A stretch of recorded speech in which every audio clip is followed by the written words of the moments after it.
102 million. Naralikom daw sa auction ng Diskaya Luxury Vehicles na turnover na ng customs sa Bureau of Treasury. RH29, Boy Gonzales, Boy. Nag-turnover ang Bureau of Customs ng 102.4 million mula sa public auction ng mga luxury vehicles na pag-aari ng Diskaya family sa Bureau of the Treasury. Ang mga sakyan ay nasamsam dahil sa paglabag sa customs sa modernization and taripa kabilang ang 2023 Rolls-Royce Cullinan, 2022 Mercedes-Benz G63 AMG at 2022 Bentley Bentayga. Sa apat na public auction na isinagawa mula November 2025 hanggang February 2026, siyam sa 13 sakyan ang naibenta at apat ang manatiling ibebenta sa susunod na auksyon.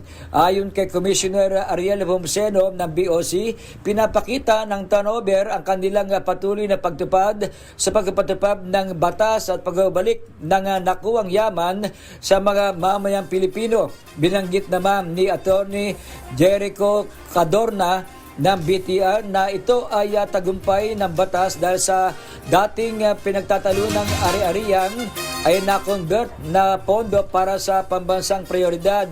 Ang turnover ay bahagi ng Integrity, Accountability and Modernization Initiative ng BOC na naglalayong palakasin ang kita ng gobyerno at itaguyod ang transparency sa pamamahala ng mga nasamsam na ari-arian.